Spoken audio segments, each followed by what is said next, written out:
మానవత్వం మూర్తి భవించి మానవ సేవే మాధవ సేవగా భావించి తన జీవితాన్ని చివరి వరకు అనాథ సేవలకు అంకితం చేసిన మహోన్నత మహిళ మదర్ తెరిసా అని రాయదుర్గం సామాజిక కార్యకర్త బిఎం నాదుల్ అన్నారు.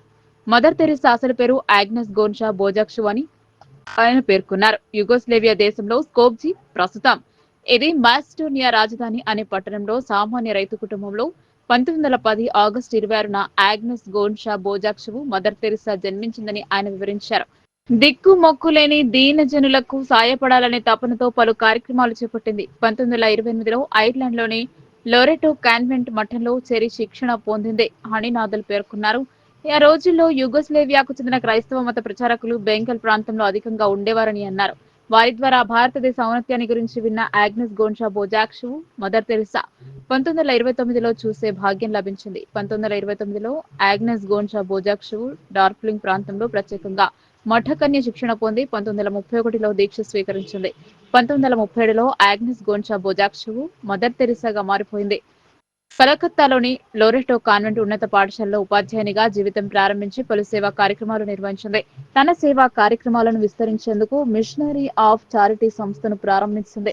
అలా పలు సేవా కార్యక్రమాలు చేసుకుంటూ ఉండగా అప్పటి పశ్చిమ బెంగాల్ ముఖ్యమంత్రి బీసీ రాయ్ ఆగ్నెస్ గోన్షా బోజాక్షు చేస్తున్న సేవలను అప్పటి భారత ప్రధాని నెహ్రూ దృష్టికి కూడా మదర్ సేవలను తీసుకుని పోవడంతో ఆమె చేస్తున్న కార్యక్రమాలను భారతదేశం అంతా గుర్తించింది.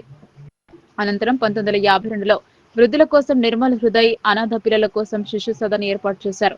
కుష్టి వ్యాధిగ్రస్తుల కోసం శాంతినగరం పేరుతో ఆశ్రమాన్ని నిర్మించారు అని అన్నారు ఎం నాదిల్. ఆగ్నెస్ గోన్షా బోజాక్షు మదర్ తెరిసా కార్యక్రమాలు అమెరికా, ఫ్రాన్స్, బ్రిటన్, ఆస్ట్రేలియా వంటి సుమారు 100 దేశాలలో ఆమె సేవా సంస్థలు నెలకొల్పింది. ఆగ్నెస్ గోన్షా బోజాక్షు మన దేశం పద్మశ్రీ నెహ్రూ అవార్డు, భారతరత్న, నోబెల్ శాంతి బహుమతి, పలు అవార్డులతో సత్కరించింది. 1980 ఆగస్టు 20న ఆగ్నెస్ గోన్షా బోజాక్షు మదర్ తెరిసా తపాలా బిల్లును విడుదల చేసింది. 1985 జూన్లో నాటి అమెరికా అధ్యక్షుడు రొనాల్డ్ రీగన్ మదర్ తెరిసాకు తమ దేశ అత్యున్నత పౌర పురస్కారం మెడల్ ఆఫ్ ఫ్రీడమ్తో సత్కరించారు. అంతేగాక 1996 నవంబర్ 16న అమెరికా తమ దేశ గౌరవ పౌరసత్వాన్ని ఇచ్చింది. 1997 సెప్టెంబర్ 5న ఆగ్నెస్ గోన్షా బోజాక్షుకు మదర్ తెరిసా తుది శ్వాస విడిచారని ఆమె జన్మదిన సందర్భంగా బిఎం నాదిల్ తెలియజేశారు. ఈ సందర్భంగా ఆయన మదర్ తెరిసాకు ఘనంగా నివాళులర్పించారు.